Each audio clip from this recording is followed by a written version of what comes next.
கருத்தரங்கிலே பொருளியல் பாடத்திட்டத்தின் முக்கியமான அலகுகள் சிலவற்றை எடுத்து ஆராய்ந்து கொண்டிருக்கின்றேன். இங்கு நீங்கள் அவதானிக்க வேண்டிய முக்கிய விடயம் என்னென்றால், வரையறுக்கப்பட்ட இந்த நேரத்துக்குள் நான் பொருளியலின் முழு பாடத்திட்டத்தையும் உள்ளடக்கி படிப்பிக்க முடியாது. ஆனால் பொருளியலில் உள்ள முக்கியமான நுணுக்கமான விடயங்கள், பெருமளவு மாணவர்கள் தவறு விடுகின்ற விடயங்கள் என்பவற்றை இனங்கண்டு அவற்றுக்கு பொருத்தமான பயிற்சி வினாக்களின் ஊடாக இந்த பாடத்தை கொண்டு சென்று கொண்டிருக்கின்றேன். மாணவர்கள், கற்ற மாணவர்கள், கற்காத மாணவர்கள், எதிர்காலத்தில் கற்க போகிற மாணவர்களுக்கு பயன்படக்கூடிய வகையிலான பொருளியல் நுணுக்கங்களையும், ஒரு பொருளியலில் உச்ச பாட புள்ளியை பெற்றுக்கொள்வதற்கு என்னென்ன முறையில் விடையளிக்க வேண்டும் என்ற நுட்பங்களையும் அதிகளவில் கையாள்வதுதான் எனது நோக்கமாக இருக்கின்றது.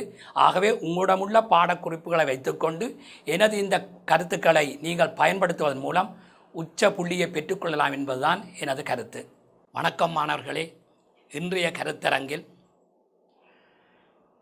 சந்தை சமநிலையும் அரசின் வரி விதிப்பும் என்ற பாடத்திட்டத்தில் கேள்வி நிரம்பல் சமன்பாடுகளை கொண்டு எவ்வாறு சந்தை சமநிலை வரி விதிப்பு என்ற விளக்கத்தை விளக்குவது என்று பார்க்க போகிறோம். இதில் நிறைய கணக்குகள் செய்ய வேண்டியிருக்கும். நான் ஒரு கணக்கை எடுத்து அந்த கணக்குகளை நீங்கள் எவ்வாறு விரைவாக செய்வதற்கான சில நுணுக்கங்கள், சுருக்க மெதட்டுகள் சொல்லித்தரப்படும். அதனை வைத்துக்கொண்டு நீங்கள் மீண்டும் மீண்டும் வேறு வேறு வினாக்களை மாணவர்களே தாங்களாகவே உருவாக்கி பயிற்சி செய்வதன் மூலம் இதில் வருகின்ற வினாவுக்கான முழு புள்ளியை மாணவர்கள் பெற்றுக்கொள்ள முடியும். இந்த அடிப்படையில் சந்தை சமநிலையும் வரி விதிப்பும் என்றதில் கேள்வி நிரம்பல் சமன்பாட்டின் மூலம் சந்தை சமநிலையும் வரி விதிப்பும் என்ற விடயத்தை பார்ப்போம். அதற்கு நாங்கள் முதல் என்ன செய்ய என்றால், கேள்வி சமன்பாடு, நிரம்பல் சமன்பாடு என்ற 2 சமன்பாட்டை எடுத்து அவற்றுக்கு நிரம்பல் சமன்பாட்டுக்கு வரி விதித்தால் எவ்வாறு சந்தை சமநிலை மாறும் என பார்க்க போகிறோம்.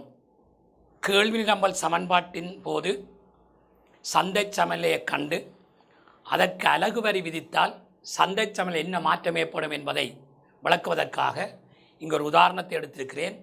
QD சமன் 100/2p என்பது நேர்கோட்டு கேள்வி சமன்பாடு. QS சமன் 30/3p என்பது நிரம்பல் சமன்பாடாக இருக்கிறது. வரி சமன் 5 ரூபாய் என்று எடுத்துக்கிறேன். இந்த அடிப்படையில் முதலில் ஆரம்ப சமநிலை விலை சமநிலை தொகையை காண்க என்றால் அது எவ்வாறு காண்பது என்பதையும், வரி விதிக்கின்ற போது நிரம்பல் சமன்பாட்டில் என்ன மாற்றம் ஏற்படும் என்பதையும் நாங்கள் முதல் 2 வினாவுக்கு விடையை பார்க்கிறோம். முதலாவது, ஆரம்ப சமநிலை விலை சமநிலை தொகை எவ்வாறு காண்பதென்றால், அது ஏற்கனவே நாங்கள் முதல் அலகிலையும் செய்திருக்கிறோம். QD சமன் QS என்று சமன்பாட்டை எடுத்து QD 100/2p சமன் 30/3p. கேள்வி சமன்பாட்டு ஒரு பக்கம், நிரம்பல் சமன்பாட்டு ஒரு பக்கம் வைத்தெடுப்போம். எனவே இந்த 100 இங்கால் இருக்கும், இங்கால 30p இங்கே வந்தால் 30p, அது சமன் 3p ப்ளஸ் அங்கால 2p. 70p சமன் 5, 70 சமன் 5p, p சமன் 70 கீழ் 5, p சமன் 14 ரூபாய்.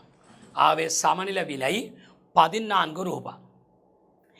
சமநிலை விலை 14 என்று சொன்னால் சமநிலை தொகையை காண வேண்டும்.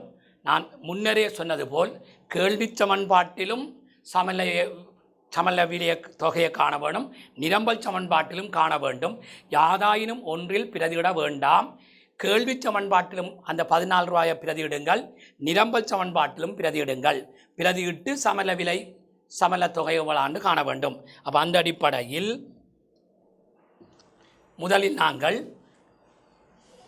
கேள்வி சமன்பாட்டில் 14 ரூபாயை பிரதியிட்டு, நிரம்பல் சமன்பாட்டிலும் 14 ரூபாயை பிரதியிட்டு எவ்வாறு சந்தை சமநிலை தொகையை காண்பது என்று பார்த்தோமென்றால், கேள்வி சமன்பாட்டில் 100/2 14 சமன் 30 சக 3 தர 14 100 சய 28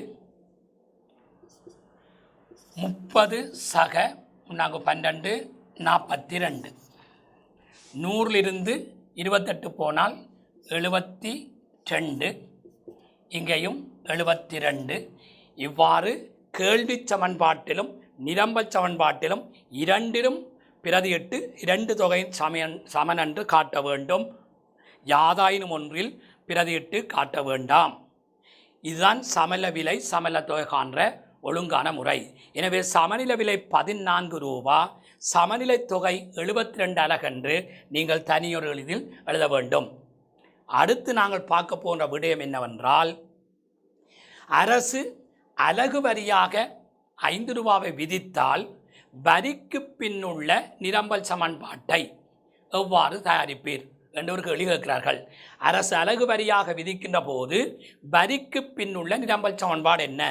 ஆகவே வரிக்கு பின்னுள்ள நிரம்பல் சமன்பாட்டை காண்பதற்கு நாங்கள் என்ன செய்ய வேண்டும் என்றால், நிரம்பல் சமன்பாட்டை எடுத்து அதிலே வருகின்ற சீராக்கத்தை மேற்கொள்ள வேண்டும். ஆகவே நிரம்பல் சமன்பாட்டை மட்டும் எடுக்கிறோம்.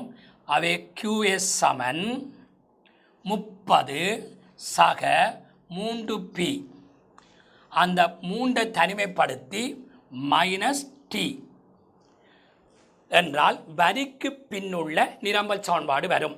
இப்பொழுது நாங்கள் பார்ப்பது வரிக்கு பின்னுள்ள நிரம்பல் சமன்பாடு. அப்போ QS சமன் 30 சக 3p -t. வரியை தந்தால் இந்த பியிலேருந்து டி என்ற அந்த பெருமானத்தை கழியுங்கள். ஆகவே QS சமன் 30 சக 3p -t 5 ரூபா. எனவே QS சமன் 30 சக 3p சய 15. எனவே QS சமன் இது 30, இது சய 15. ஆகவே 15 சக 3p என்பது வரிக்கு பின்னுள்ள நிரம்பல் சமன்பாடு. வரிக்கு பின்னுள்ள நிரம்பல் சமன்பாடு என்னவென்றால், QS சமன் 15 சக 3p என்பது வரிக்கு பின்னுள்ள நிரம்பல் சமன்பாடு. இது வரிக்கு பின்னுள்ள நிரம்பல் சமன்பாட்டை காணுகின்ற ஒரு மெத்தட். இலகுவான மெத்தட் ஒன்று இருக்கிறது. இவ்வளவு மினக்கட்டு நாங்கள் செய்ய தேவையில்லை. இலகுவான முறை ஒன்று இருக்கிறது. அது எவ்வாறு செய்வதென்றால், வரிக்கு பின்னுள்ள நிரம்பல் சமன்பாட்டை இலகுவாக செய்கிற முறை, நிரம்பல் சமன்பாட்டை எழுதுகிறோம். நிரம்பல் சமன்பாட்டை எழுதுகிறோம் சக 3p. இதில் நிரம்பல் கோட்டின் சரிவு எங்களுக்கு தெரியும் 3. நிரம்பல் கோட்டின் சரிவு 3. அந்த நிரம்பல் கோட்டின் சரிவின்ற பெருமானத்தை எடுத்து வரி விதிப்பால் பெருக்கினால் 3×5 15. அந்த 15ஐ இந்த ஏ என்ற பெருமானத்தை இந்த கழித்தாலும் வரிக்கு பின்னுள்ள நிரம்பல் சமன்பாடு விரைவாக கண்டுபிடிக்க முடியும். எனவே 3 நிரம்பல் கோட்டின் சரிவு, வரி 5 ரூபா, 3×5 15. எனவே வரிக்கு பின்னுள்ள நிரம்பல் சமன்பாடு 15, 30லேருந்து 15 போனால் 15 சக 3p என்ற நாங்கள் முதல் எடுத்த அதே பெருமானம் இங்கு விரைவாக தோன்றுகிறது. நிரம்பல் கோட்டின் சரிவை அலகு வரியால் பெருக்கி வந்த பெருமானத்தை ஏ என்ற பெருமானத்திலிருந்து கழித்து விட்டால் வரிக்கு பின்னுள்ள நிரம்பல் சமன்பாடு வரும் என்பது இரண்டாவது மெத்தட்.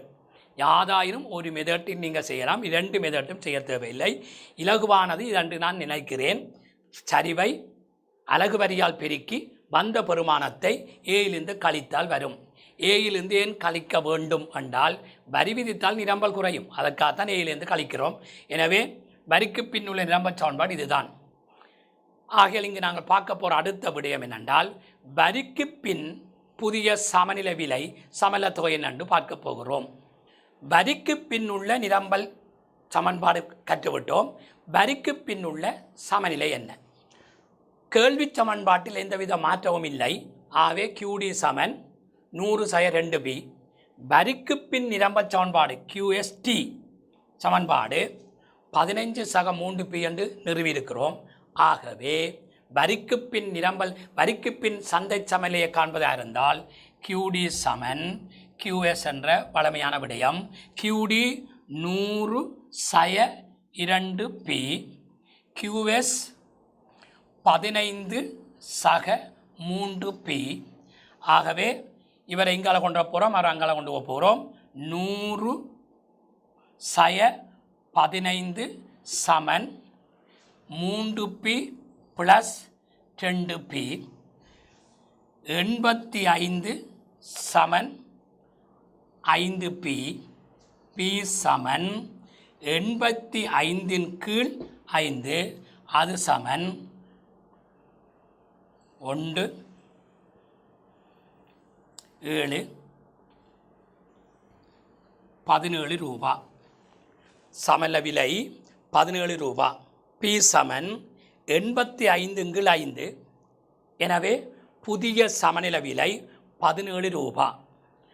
ஆரம்ப சமநிலை விலை 14 ரூபா.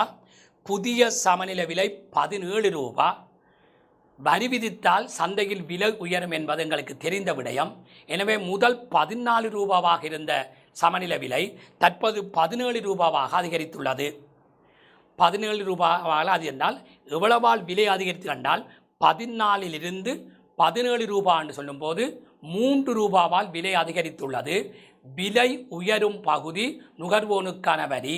ஆகவே இதில் நுகர்வோன் செலுத்தும் வரி அலகு வரி 3 ரூபா.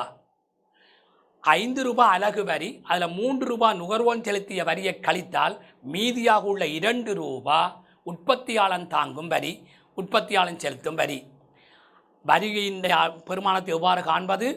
ஆரம்ப சமநிலை விலைக்கும் புதிய சமநிலை விலைக்கும் உள்ள வித்தியாசத்தை நுகர்வோன் தாங்கும் வரியாக எடுக்கிறோம். காரணம், விலை உயரும் பகுதி நுகர்வோனுக்கு.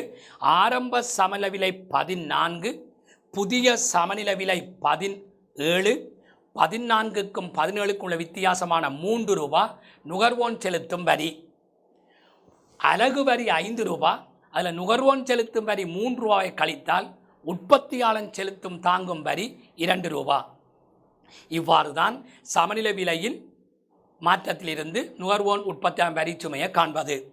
புதிய சமல தொகை எவ்வாறு காண்பதென்றால் இந்த 17 ரூபாவை கேள்வி சமன்பாட்டிலும் வரிக்கு பின்னுள்ள நிரம்பல் சமன்பாட்டிலும் பிரதியிட்டு புதிய சமல தொகையை காண வேண்டும்.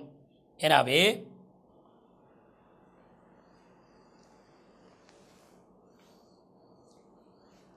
17 ரூபாவை 2 சமன்பாட்டிலும் பிரதியிடுகிறோம்.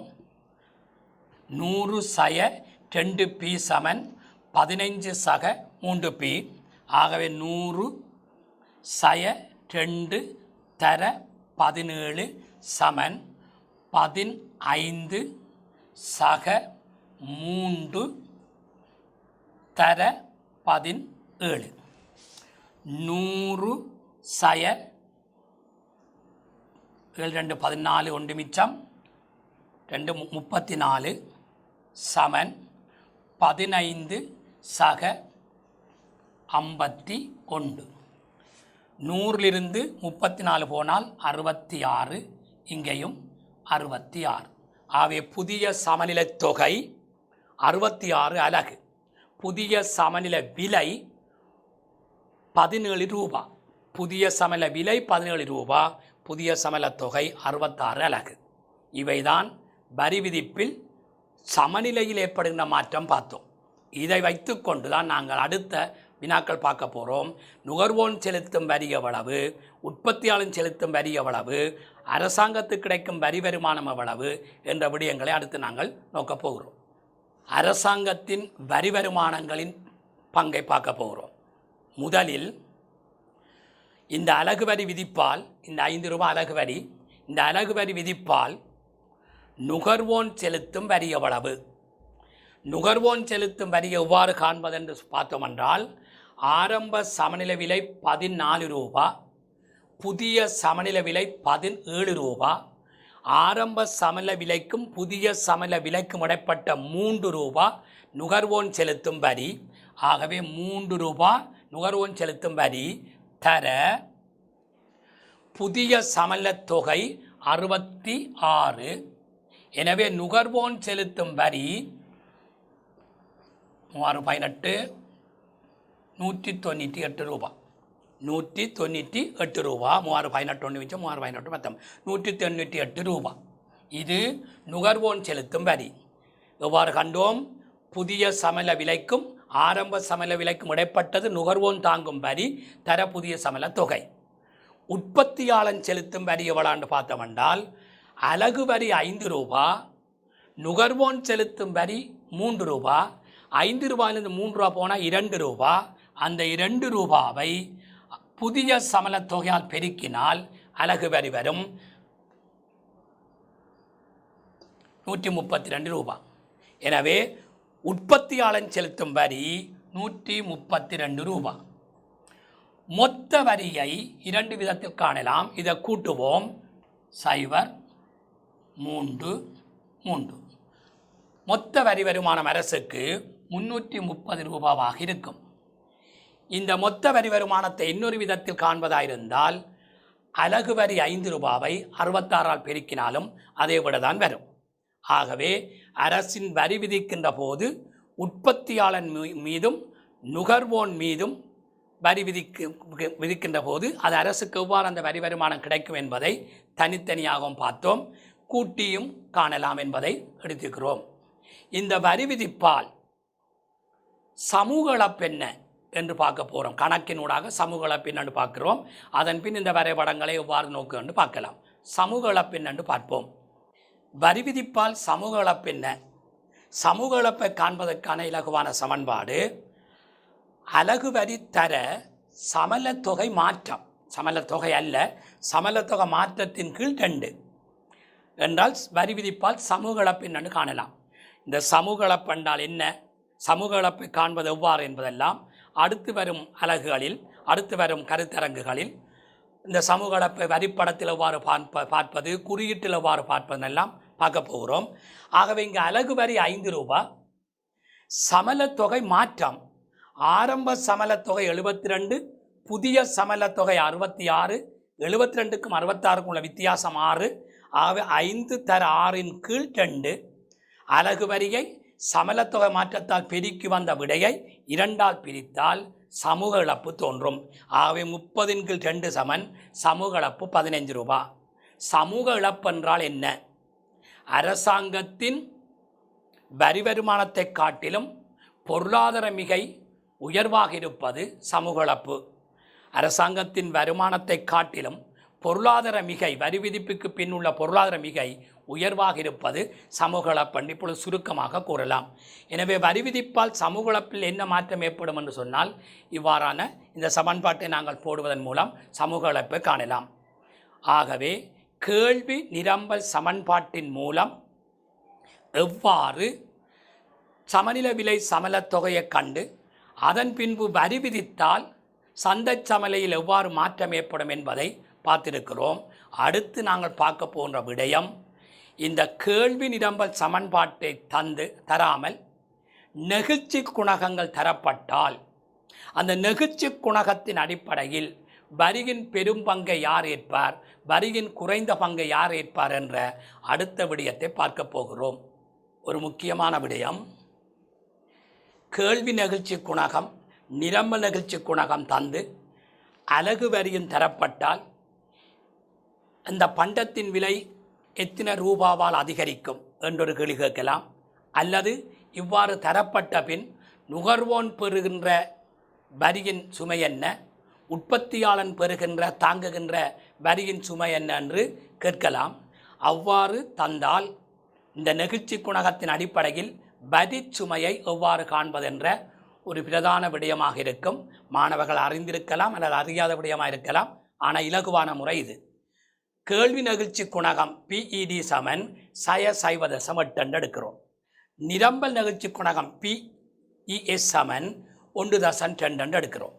எனவே அரசு அலகு வரியாக 20 ரூபாவை விதித்தால் கேட்கிறார்கள், நுகர்வோன் செலுத்தும் இந்த 20 ரூபாவில் நுகர்வோன் செலுத்தும் வரி எவ்வளவு, இந்த 20 ரூபாவில் உற்பத்தியாளன் செலுத்தும் வரி எவ்வளவு என்பதை எவ்வாறு இலகுவாக காண்பதென்றால் இவ்வாறு நெகிழ்ச்சி குணகங்கள் தந்து வரியும் தந்தால் அது எத்தனை ரூபாவால் விலை அதிகரிக்கும் என்பதை காண்பதற்கு ஒரு பிரதான சமன்பாடு இருக்கிறது.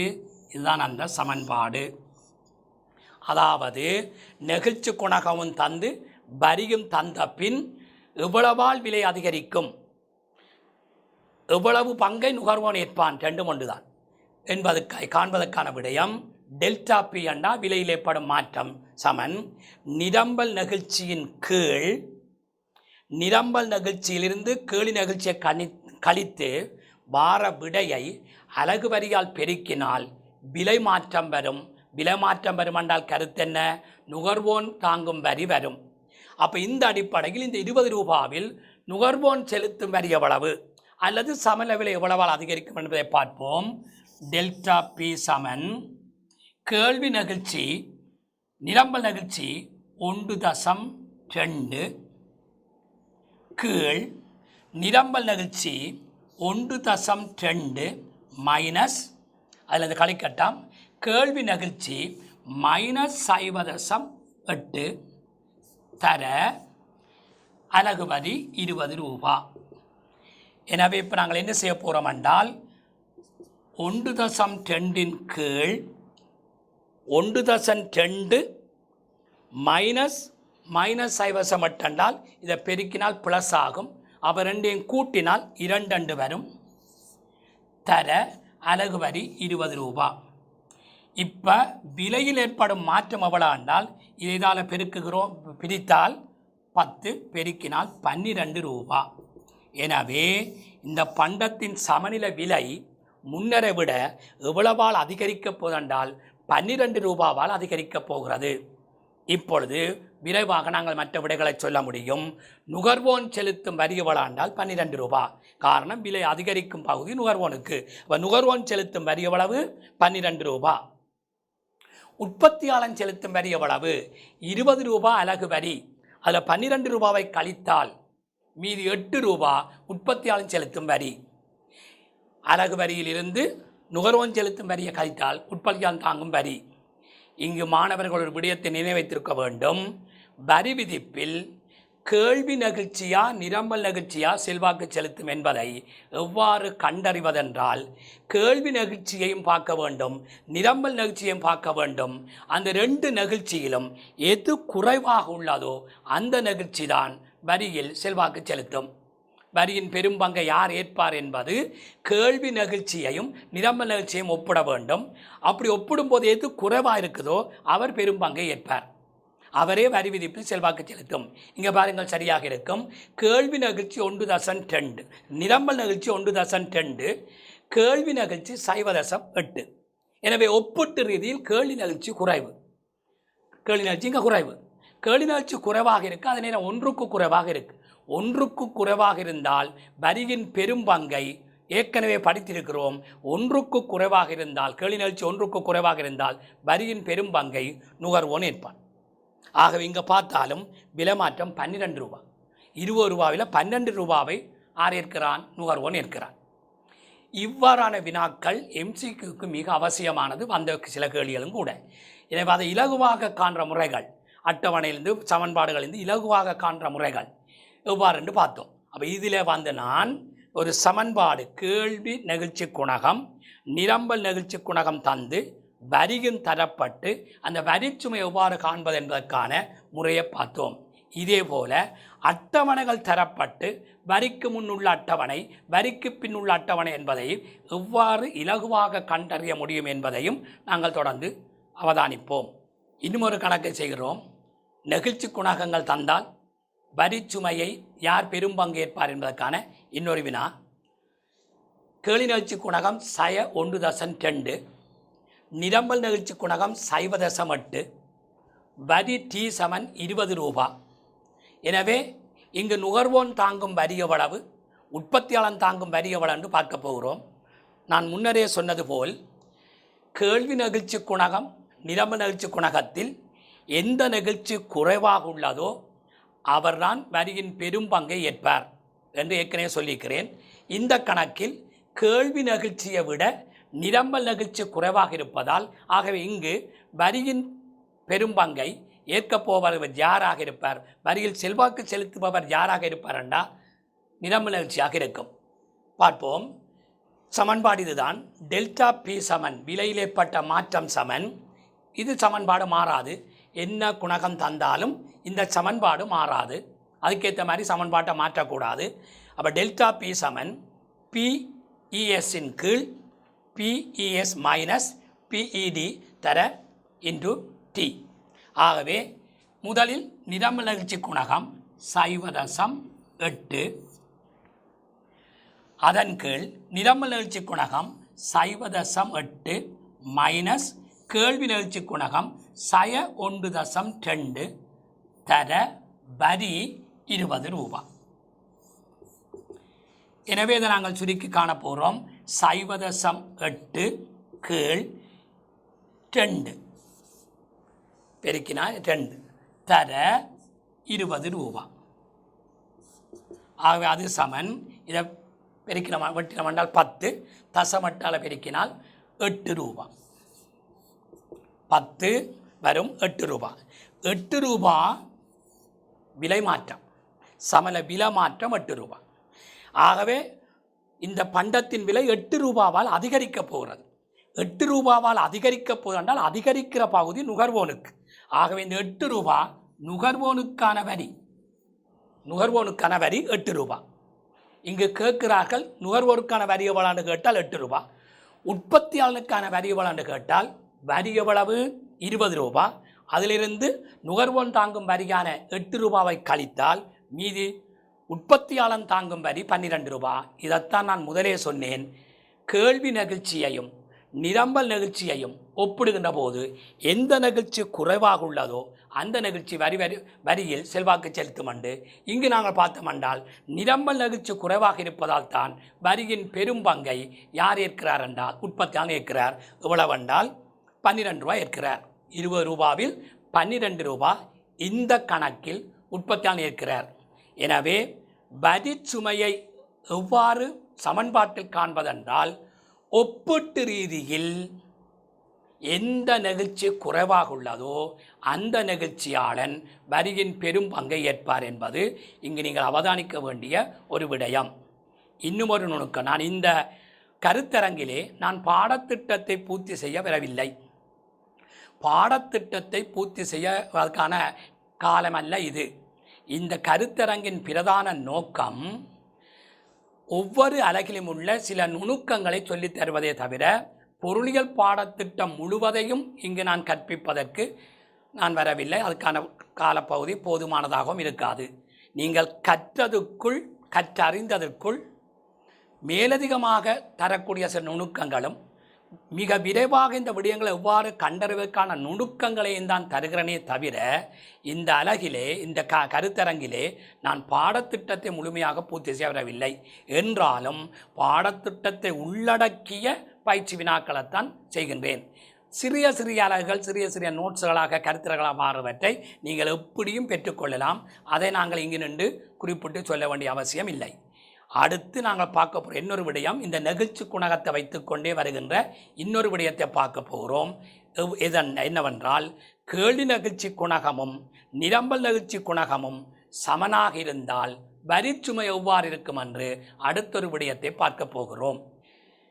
கேள்வி நெகிழ்ச்சி குணகமும் நிரம்பல் நெகிழ்ச்சி குணகமும் ஒரே பெருமானமாக இருந்தால், ஒன்றுக்கு சமனாக இருந்தால் என்று நான் சொல்லவில்லை, ஒரே பெருமானமாக இருந்தால், இரண்டுமே ஒரே பெருமானமாக ஒன்று கூடியதாகவோ ஒன்று குறைவாகவோ ஒன்றுக்கு சமனாகவோ எவ்வாறு இருந்தாலும் இரண்டும் சமனாக இருந்தால் வரிச்சுமையை எவ்வாறு ஏற்பார்கள் என்றால் இந்த கணக்கின் அடிப்படையில் கேள்வி நெகிழ்ச்சி குணகம் 1.5, நிரம்பல் நெகிழ்ச்சி குணகம் 1.5. ஆகவே ரெண்டு நெகிழ்ச்சியும் சமனாக உள்ளது, ரெண்டுமே நெகிழ்ச்சி உள்ளதாக உள்ளது. இந்த சந்தர்ப்பத்தில் வரிச்சுமை எவ்வாறு ஏற்கப்படும் என்றால் இரண்டு பேரும் சமமாக ஏற்பர். இங்கே இதுதான் அந்த விடயம். நெகிழ்ச்சி குணகம் ரெண்டுமே ஒன்றாக இருந்தால் மட்டும்தான் சமனாக ஏற்பார் என்று இல்லை. ரெண்டு நெகிழ்ச்சியும் சமனாக இருந்தாலும், ரெண்டு நெகிழ்ச்சி குணகம் ஒன்றுக்கு சமனாக இருந்தாலும் தமிழர்களை வடிவாக புரிந்து கொள்ள வேண்டும். இரண்டு நெகிழ்ச்சியும் சமனாக இருந்தாலும், இரண்டு நெகிழ்ச்சி குணகமும் ஒன்றுக்கு சமனாக இருந்தாலும் வரிச்சுமை சமமாக ஏற்றுக்கொள்ளப்படும். ஆகவே இப்போ நாங்கள் இந்த சமன்பாட்டின் அடிப்படையில் வரிச்சுமையை பார்த்தால் இரு சாராரும் சமமாக ஏற்கப் போகிறார்கள். வரி 24 ரூபான்னு எடுத்துக்கிறேன். ஆகவே இங்கே வரிச்சுமை எவ்வாறு ஏற்கப்பட போவதென்றால் நுகர்வோன் 12 ரூபாவும் உற்பத்தியாளன் 12 ரூபாயும் ஏற்கப்பட போகிறது. பார்ப்போம். டெல்டா பி சமன் பிஇஎஸ்ஸின் கீழ் பிஇஎஸ் மைனஸ் பிஇடி தர இன்டு தர அல்லது இன்டு டி. ஆகவே டெல்டா பி சமன் பிஇஎஸ் 1.5 கீழ் பிஇஎஸ் 1.5 மைனஸ் பிஇடி மைனஸ் 1.5 தர டி 24. பிரிப்பதற்கு இலகுவாக இருக்கும் என்பதற்காக 24ஆக மாற்றினேன். 20ஐயும் போட்டிருக்கலாம். ஆகவே பி சமன் டெல்டா பி சமன் டெல்டா பி சமன் 1.5 கீழ் இது 1.5, இது மைனஸ் இன்டு மைனஸ் 1.5 என்றால் 3 தர 24. இதை நாங்கள் பிரிக்கிறோம் என்றால் பிரித்தால் 3 முறை 3 முறை 8 1.5 பெருக்கினால் 12 ரூபா. இதை பிரித்தால் 8 1.5 பெருக்கினால் 12 ரூபா. ஆகவே டெல்டா பி எவ்வளாண்டால் 12 ரூபாவால் விலை அதிகரிக்கும். மொத்த வரி எவ்வளாண்டால் 24. அதிலே விலை உயரும் பகுதி 12 ரூபாண்டா நுகர்வோன் செலுத்தும் வரி 12 ரூபா, உற்பத்தியான் செலுத்தும் வரியும் 12 ரூபா. இரண்டு நெகிழ்ச்சின்ற பெருமானமும் சமனாக இருந்தால் அது இரு சாராரும் ஒரே அளவான வரி ஏற்பார்கள் என்பதற்கு ஒரு நல்ல எடுத்துக்காட்டாக இந்த கணக்கை செய்திருக்கிறோம். அதேபோல் வழமையாக நாங்கள் சொல்வது நெகிழ்ச்சி குணகமும் நிரம்பு நெகிழ்ச்சி குணகமும் கேள்வி நெகிழ்ச்சி குணகமும் ஒன்றுக்கு சமனாக இருந்தாலும் அங்கு என்னவா இருக்குமெண்டா இரு சாராரும் சமமாக ஏற்பர். அதையும் ஒருக்கா நாங்கள் நிறுவி பார்ப்போம். கேள்வி நெகிழ்ச்சி குணகமும் நிரம்ப நெகிழ்ச்சி குணகமும் ஒன்றுக்கு சமனாக இருந்தாலும் அது எல்லோருக்குமே தெரிந்தொருபடியந்தான் வரி விதிப்பின் பங்கு இரு சாராரும் சமமாக ஏற்பர். பார்ப்போம். பிஇடி கேள்வி நிகழ்ச்சி 1 நிரம்ப நிகழ்ச்சி 1. ஆகவே ரெண்டுமே ஒன்றுக்கு சமனான நிகழ்ச்சி. இப்போ வரிச்சுமையை பார்த்தோம் என்றால் இதுதான் சமன்பாடு. பிஇஎஸ் 1 கீழ் பிஇஎஸ் 1 மைனஸ் மைனஸ் 1 நிறம் கேள்வி நிகழ்ச்சி தர 24 சமன் 1 கீழ் 2 தர 24 அது சமன் 12 ரூபா. எனவே இங்கே என்ன சொன்னோம் என்றால் கேள்வி நிகழ்ச்சி குணகமும் நிரம்ப நிகழ்ச்சி குணகமும் ஒன்றுக்கு சமனாக இருந்தாலும் கேள்வி நிகழ்ச்சியின் பெருமானமும் நிரம்ப நிகழ்ச்சியின் பெருமானமும் சமனாக இருந்தாலும் வரியின் சுமையை இரு சாராரும் சமமாக ஏற்பார் என்பதற்கு 3-4 எடுத்துக்காட்டுகள் எடுத்துக்காட்டி நிறுவியிருக்கிறேன். ஆகவே நெகிழ்ச்சி குணகமும் வரியும் தந்தால் எவ்வாறு வரிச்சுமையை காண்பது என்பதை மிக இலகுவான முறையில் கற்றுக்கொண்டோம். வரி விதிப்பில் இதுவரையும் கேட்கப்படாமல் இருக்கின்ற ஒரு மறைமுக வினா இதுதான். சில பண்டங்களை உங்களுக்கு தந்துவிட்டு அந்த பண்டங்களுக்கு வரி விதித்தால் வரியின் பெரும் பங்கை அல்லது வரியின் சுமையை யார் ஏற்பார்கள் என்ற வினா கேட்கலாம். இந்த அடிப்படையில் இந்த வினா இன்னும் கட்டமைப்பு வினாவாக என்னும் பரீட்சையில் வராததால் இதை கொஞ்சம் கூடுதலாக அவதானிக்கலாம் மாணவர்கள். பயிற்சி வினா. சில பண்டங்கள் உங்களுக்கு இங்கே தந்திருக்கிறேன். தொலைக்காட்சி பெட்டி, சவர்க்காரம், உப்பு, இறக்குமதி நிரம்பல், அடுத்து பெட்ரோல் என்ற 5 பண்டங்களை தந்திருக்கிறேன். இவற்றுக்கு அரசாங்கம் வரி விதித்தால், உற்பத்தியாளர் மீது வரி விதித்தால் யார் வரி சுமையை எவ்வாறு ஏற்பார்கள் என்று கேட்டால் இதற்கு முழுமையான பூரண அறிவு தேவை. தொலைக்காட்சி பெட்டி ஆடம்பர பண்டம் என்று கண்டுபிடிக்க வேண்டும். சவர்க்காரம் அத்தியாவசிய பண்டம் என்று கண்டுபிடிக்க வேண்டும். உப்பு விசேடமான ஒரே ஒரு சந்தர்ப்பத்தில் மட்டும் பூச்சிய நிரம்ப கேள்வி நிகழ்ச்சியாக கருத வேண்டும்.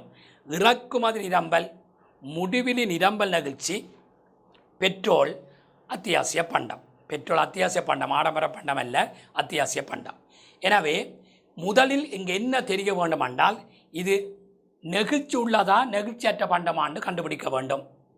அதுவும் பெருமளவுக்கு நீங்கள் கேள்வி நெகிழ்ச்சியுடன் ஒப்பிட்டால் போதுமானது. பண்டங்களை தருகின்ற போது நிரம்பல் நெகிழ்ச்சியோடு ஒப்பிட்டு குழம்ப வேண்டாம், கேள்வி நெகிழ்ச்சியோடு ஒப்பிட்டால் போதும். எனவே தொலைக்காட்சி பெட்டி எங்களுக்கு தெரியும் ஆடம்பர பண்டம். ஆடம்பர பண்டங்கள் ஒன்றுக்கு கூடிய விலைசார் கேள்வி நிகழ்ச்சியை உடையவை.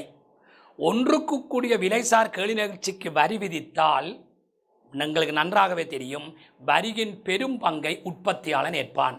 எனவே முதலாவதற்கான விடை தொலைக்காட்சி பெட்டி ஆடம்பர பண்டமாகும், ஒன்றுக்கு கூடிய விலைசார் கேள்வி நிகழ்ச்சியாகும். ஒன்றுக்கு கூடிய விலைசார் கேள்வி நிகழ்ச்சிக்கு வரி விதித்தால் வரியின் பெரும் பங்கை உற்பத்தியாளன் ஏற்பான். எனவே தொலைக்காட்சி பெட்டிக்கு உற்பத்தியாளன் பெரும் பங்கு ஏற்பான். இரண்டாவது சவர்க்காரம். சவர்க்காரம் ஒரு அத்தியாவசிய பண்டம். அத்தியாவசிய பண்டங்கள் ஒன்றுக்கு குறைந்த விலைசார் கேள்வி நிகழ்ச்சியை உடையவை.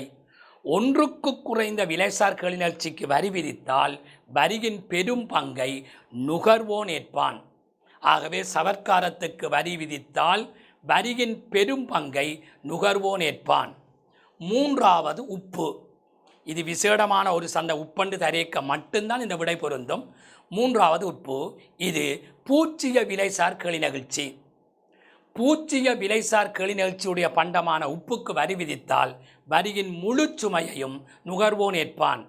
ஆகவே உப்புக்கு வரிச்சுமை எவ்வாறு இருக்கும் என்றால், உப்புக்கான கேள்வி நிகழ்ச்சி பூச்சியமாக இருப்பதால் வரியின் முழு பங்கையும் நுகர்வோன் ஏற்பான். இறக்குமதி நிரம்பல் என்று சொன்னால் அது எப்பயுமே முடிவிலி நிரம்பல் நிகழ்ச்சி கோடாக இருக்கும் என்று தெரியும். இறக்குமதி நிரம்பல் என்று தந்தாலே அது முடிவிலி நிரம்பல் நிகழ்ச்சியாக கருத வேண்டும்.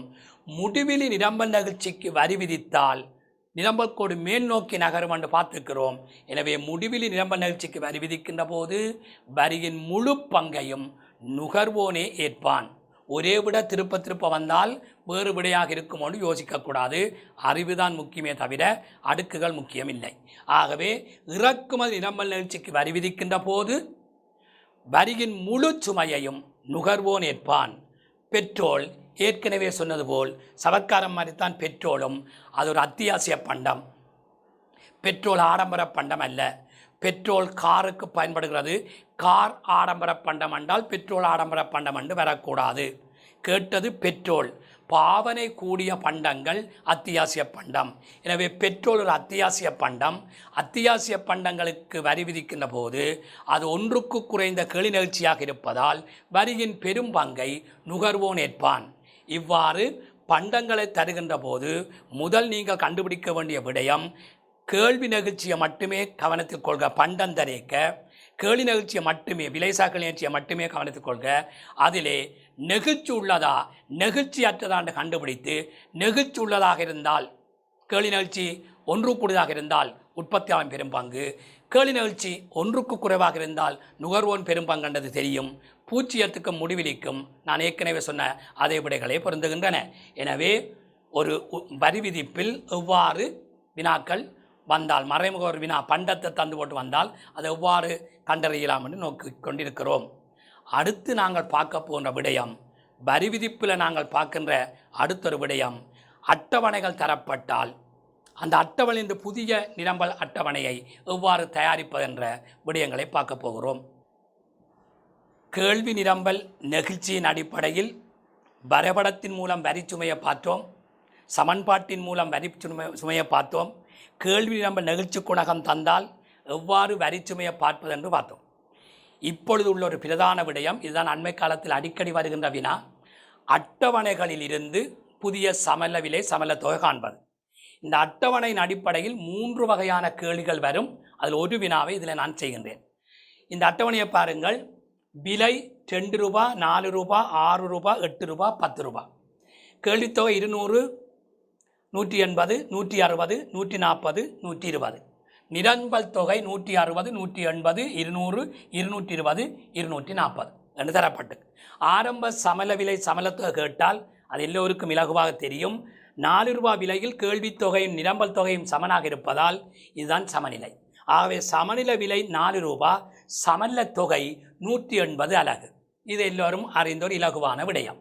இங்கு அரசு அலகு வரியாக உற்பத்தியாளருக்கு 4 ரூபாய் விதித்தால் வரிக்கு பின்னுள்ள நிரம்பல் அட்டவணை என்ன, வரிக்கு பின்னுள்ள சமநிலை விலை என்ன, வரியின் சுமையை நுகர்வோன் எவ்வளவு ஏற்கின்றான் என்பதை பார்க்க போகிறோம்.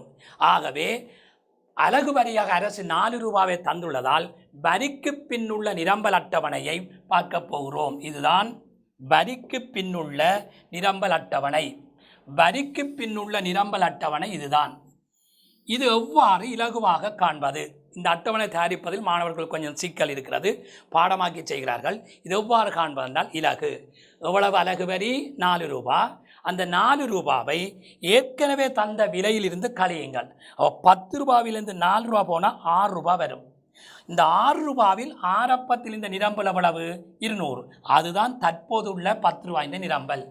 ஏனென்றால் வரிக்கு முன் நிரம்பல் 240 10 ரூபாவில், வரிக்கு பின் நிரம்பல் 200 10 ரூபாவில். ஏன்?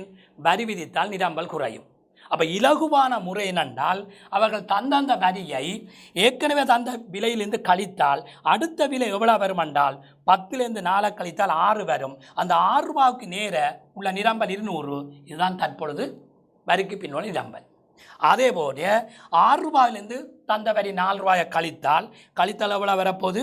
6 ரூபாயிலிருந்து 4 ரூபா போனால் 10 ரூபா வரும். 10 ரூபா 6லேருந்து 4 போனால் 10 ரூபா வரும். 10 ரூபாவில் நிரம்பல் 160. நிரம்பல் 160. ஆகவே 6 ரூபாவில் நிரம்பல் 160 வரும். பொது வித்தியாசம் இங்கே 200ஆல் வருவதால் டக்குன்னு நாங்கள் கழித்து கொண்டே போகலாம். கழித்தவின் பார்த்தவென்றால் இப்பொழுது எந்த விலையில் கேள்வித் தொகையும் நிரம்பல் தொகையும் சமனாக இருக்கின்றால் இங்கே 160, இங்கேயும் 160. ஆகவே வரிக்கு பின் சமநிலை விலை 6 ரூபாய், வரிக்கு பின் சமநிலை தொகை எவ்வளோனா 160. பாருங்கள் விளக்கம் சரி. வரிக்கு முன் சமநிலை விலை 4 ரூபாய், வரிக்கு முன் சமநிலை தொகை 180. வரி விதித்தால் சந்தையில் விலை கூடும். ஆகவே 6 ரூபாயிலிருந்து 4 ரூபாவாக அதிகரித்துள்ளது. வரி விதித்தால் சந்தை தொகை குறையும். 180 அலகிலிருந்து 160 அலகாக குறைந்துள்ளது. இங்கு ஒரு விடயம் என்றால் வரிக்கு பின் உள்ள அட்டவணை காண்பதற்கு இலகுவான முறை சொல்லி தந்திருக்கிறேன். தந்த விலையிலிருந்து எவ்வளவு வரி தருகிறார்களோ அதை கழித்து வாரது தான் நிரம்பல், வரிக்கு பின் நிரம்பல் தொகையாக இருக்கும். இங்கு அரசாங்கம் விதித்த அலகு வரியில் நுகர்வோன் செலுத்தும் வரி எவ்வளோ என்றால் வரிக்கு முன் சமநிலை விலை 4, வரிக்கு பின் சமநிலை விலை 6. 4லிருந்து 6 ரூபாய் என்றால் 2 ரூபாவால் விலை அதிகரிக்கிறது. விலை அதிகரிக்கும் பகுதி நுகர்வோனுக்கு என்று சொன்னதால் நுகர்வோன் செலுத்தும் வரி 2 ரூபாய். மொத்த வரி 4 ரூபாய். அந்த 4 ரூபாயிலிருந்து 2 ரூபாய் நுகர்வோன் செலுத்தும் வரியை கழித்தால் மீதியாக உள்ள 2 ரூபாய் உற்பத்தியாளன் தாங்கும் வரி. அரசின் வரி வருமானம் எவ்வாறு காண்பது? புதிய சமநிலை தொகையை அலகு வரியால் பெருக்கினால் வரி வருமானம் வரும். நுகர்வோன் செலுத்தும் வரி எப்படி காண்றது? நுகர்வோன் செலுத்தும் வரி 2 ரூபாவை புதிய சமநிலை தொகையால் பெருக்கினால் நுகர்வோன் செலுத்தும் வரி வரும். உற்பத்தியாளன் தாங்குகின்ற வரியை புதிய சமநிலை தொகையால் பெருக்கினால் உற்பத்தியாளன் செலுத்துகின்ற வரி வருமானம் வரும். இவ்வாறு கேள்வி நிரம்பல் அட்டவணையில் அலகு வரி தந்தால் எவ்வாறு அந்த வரியை பின்னுள்ள சமநிலை விலை சமநிலை தொகை காண்பது என்பதை அறிந்து கொண்டோம்.